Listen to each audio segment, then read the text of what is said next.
자, 민주당 경선 같은 경우 이제 막바지에 다 왔습니다.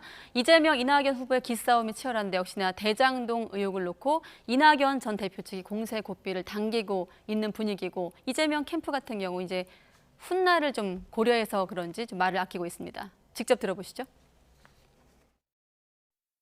배임 혐의가 있을 가능성이 얼마든지 있는 사안인데도 불구하고 그런 위기, 일테면 후보가 구속되는 상황이 왔다. 이걸 가상할 수 있단 말이에요. 이낙연 캠프에 대한 이야기는 좀 저희가 아끼고요. 마지막까지 사실은 지지자들한테 호소하기 위한 경선 캠페인의 하나가 아닌가 이렇게 생각을 합니다.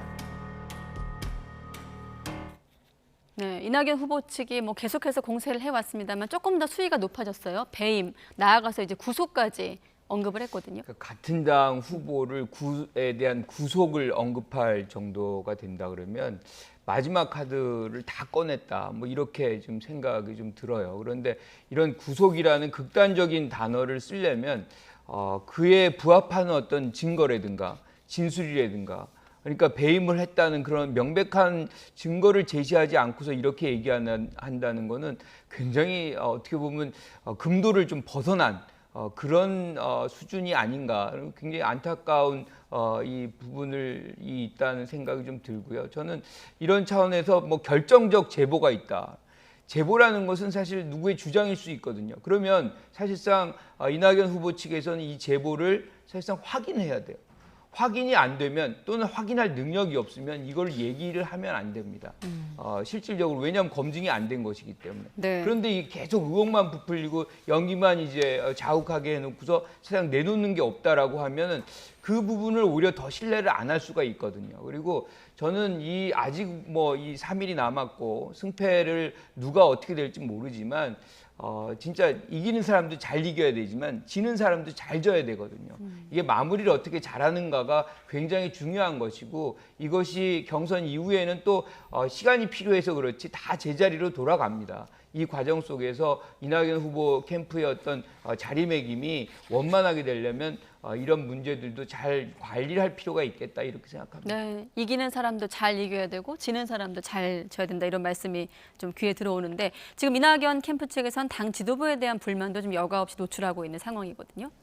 그렇습니다. 일단은 당 지도부 송영길 대표를 중심으로 나타나는 그 현상은 그래도 이재명 지사가 어떤 잘못이 있는 건 아니다, 뭐 범죄가 있을 리 없다 이런 쪽에 가깝기 때문에 그런 입장을 표명하는 것이 이제 그렇지만은 않을 것이다라고 우려하고 있는 이낙연 캠프에서는 또 불만을 제기를 하는 거겠죠. 근데 네. 사실 또 당 지도부는 어느 한쪽을 선택을 해야 되는 부분이기 때문에 이런 부분 좀 불가피하다 이렇게 좀 보여지는 그런 측면도 없지는 않습니다.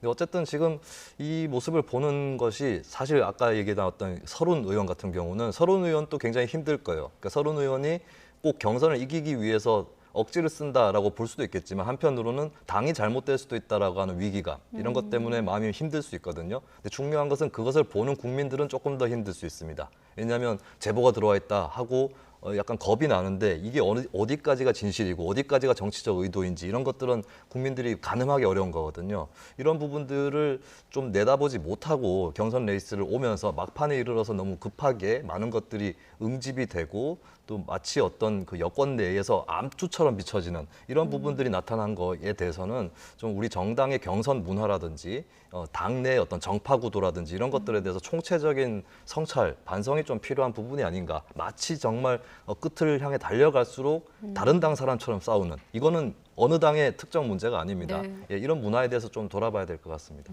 경선 이후에 심각한 좀 후유증에 대한 두 분의 분석 들어봤습니다. 자, 어떻습니까? 지금 3차 선거인단 투표율이 70%를 돌파한 것으로 이제 파악되고 있는 상황인데 이를 바라보는 두 캠프의 좀 해석도 좀 다르거든요. 두 분은 어떻게 해석하십니까? 참고로 1차 때는 65.84, 2차 때는 44.68%였거든요.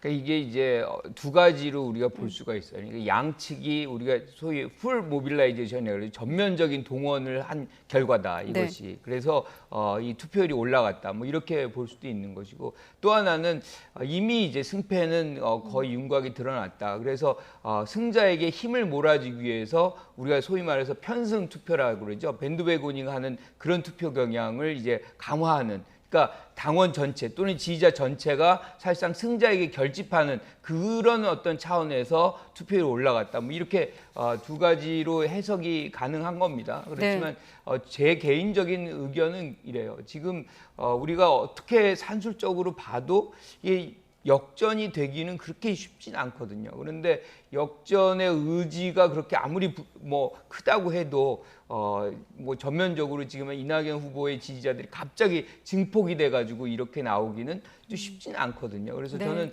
제가 말씀드린 부분 중에 후자의 어떤 가능성, 이재명 지사가 이제 이 승리를 한다는 그런 전제하에 힘을 몰아주고 그것에 힘을 바탕으로 해서 본선에서의 어떤 이 승리 동력을 만들어주는 차원에서 지금 투표율이 올라가고 있지 않나 이렇게 평가합니다. 이재명 지사는 지지자가 결집하고 있다고 하고 있고 이낙연 전 대표 캠프 측은 여론이 변하고 있다. 동상이몽 해석을 내놓고 있고 지금 교수님 의견까지 들어봤거든요. 평론가님은 어떻게 해석하십니까? 이게 뭐 표라는 게 다 비밀 투표고 표에다가 김수민 보냄 이렇게 써여 있지 않기 때문에 네. 그래가지고 발생하는 현상이에요. 그러다 보니까 투표율에 따라서 저쪽 지지층은 와해되고 있고 우리 지지층은 결집했다. 이 분석을 서로 간에 하는 건데 이게 이제 당 내 구조도 그렇고 아까 제가 말씀드렸던 양당 간의 어떤 묘한 공생관계 이런 것들 종합해서 보면 밤새도록 몸부림을 쳤는데 그 자리로 돌아와 있는 이런 현상이 계속 벌어지고 있는 거거든요. 그런 의미에서는 양쪽의 어떤 해석 투쟁이라고 할 수 있는 그 이 표심 해석이 그렇게 큰 영향을 또 끼치지도 않고 뭐 어떤 현상을 제대로 분석해주고 있지도 않다. 결국에는 이제 열어보면 다 알 일이라고 볼 수 있겠고 네. 아쉬운 부분은 선거 막판에 저런 표현밖에 쓸 수 없었을까. 서로 간에 우리 지지층은 굳건하고 저쪽이 와야 되고 있다. 이런 표현보다는 정말 그래도 이기든 지든 간에 자기 지지층한테라도 좀 힘을 주는 예를 들면은 저는 이낙연 캠프 같은 경우는 저쪽 후보가 위험하니까 좀 심각하게 봐달라 이런 게 아니라 이 의혹의 여부를 떠나서 우리 스스로가 안정된 후보로 정리를 좀 해주십시오. 뭐 이런 식으로라도 좀 메시지를 포지티브하게 던지는 것이 더 좋지 않을까 이런 네. 생각도 해봅니다.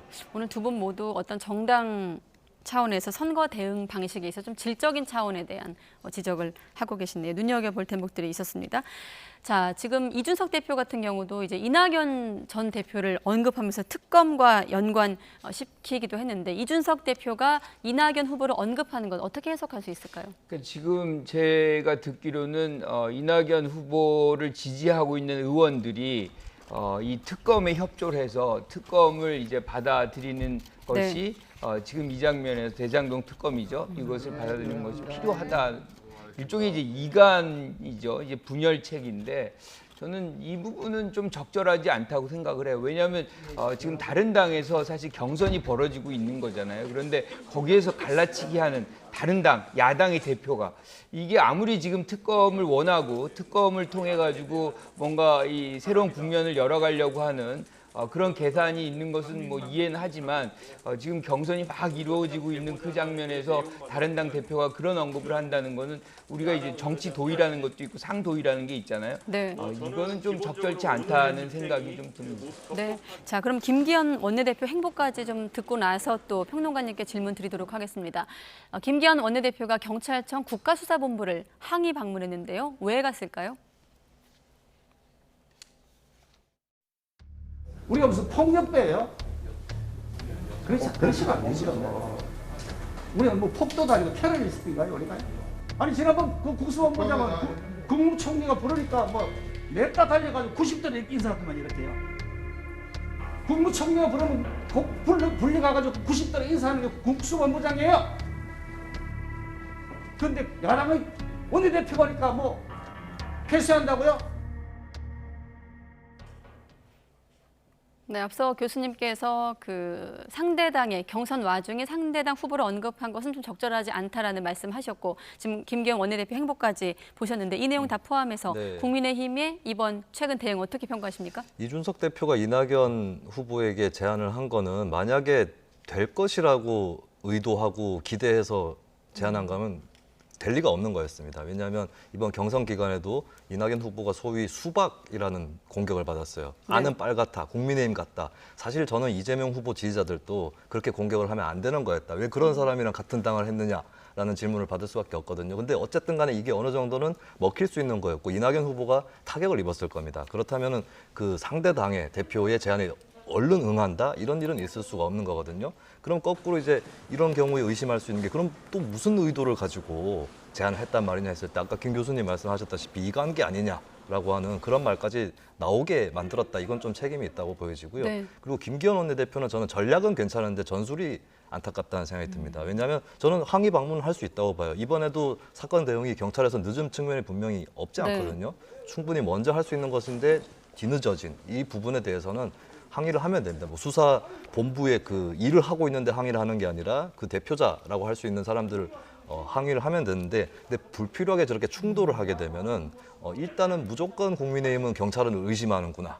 이런 또 프레임이 생겨날 수가 있는 것이고 또 너무 충돌하다 보면 저것도 수사 방해 아닌가 이런 생각할 수 있거든요. 네. 그래서 좀 항의를 하더라도 그리고 설령 푸대접을 받았다고 생각하더라도 푸대접 받은 거를 다르게 표현을 할 수 있다고 봐요. 뭐 저기에 그냥 앉아 있을 수도 있는 것이고 근데 저렇게 충돌하는 것은 그렇게 바람직하진 않았다 이렇게 봅니다. 네, 자 윤석열 후보 같은 경우도 대장동 의혹은 빙산의 일각이다라면서 국민 약탈령 부패라며 공세에 가세하고 있는 분위기인데 이렇게 한번 질문을 드릴게요. 여야 대선 후보 물론 시간차를 두고 있습니다만 각각 경선이 후보가 확정돼서 이제 본선까지 가게 된다면 지금 대장동 의혹, 고발 사주 의혹까지 좀 얹어서 질문 드릴까요? 좀 어디까지 갈 수 있다고 보십니까? 물론 수사 내용이나 좀 유동적이긴 합니다만은. 지금 우리가 이 두 가지 사안이 사실은 어떻게 보면은 여야 1등 후보와 연동성이 있어요. 네. 그러다 보니까 지금 이 두 1등 후보들의 지지율이 안 빠집니다. 그러니까 유권자들은 뭐 진보 세력이면 진보 세력, 뭐 보수 세력이면 보수 세력 흠집 없고 사실은 뭐 의혹 없는 후보를 원해요. 당위론적으로. 하지만 또 한 가지 동시에 원하는 것이 네. 사실상 본선에서 경쟁력을 갖는 후보를 원합니다. 그런데 지금 1등 후보들이 이렇게 갖고 있어요. 의혹을. 그러면 이 딜레마 속에서 유권자들은 뭘 선택하느냐. 사실상 경쟁력 있는 후보를 선택을 해요. 근데 조건이 하나 있습니다. 명백한 증거가 나오면 또는 명백한 진술이 나오면 포기를 하죠. 근데 그것이 나오지 않는 한은 사실은 경쟁력이라는 조건에 더 이렇게 무게중심을 두는 경향성이 사실 유권자들한테 있거든요. 네. 이제 이런 차원에서 본다면 지금 우리가 대선 때까지 이 두 가지 사안에서 완벽하게 국민들 거의 다수가 동의할 수 있는 증거나 진술이 나온다면 그 후보는 굉장히 치명적인 타격을 받는 것이고 네. 그렇지 않다면 이 두 가지 의혹은 선거 당일날까지 이 논란의 핵심으로서 중심으로서 계속 갈 가능성이 있다 이렇게 봅니다. 경선 과정이랑 좀 같이 지켜볼 필요가 있겠네요.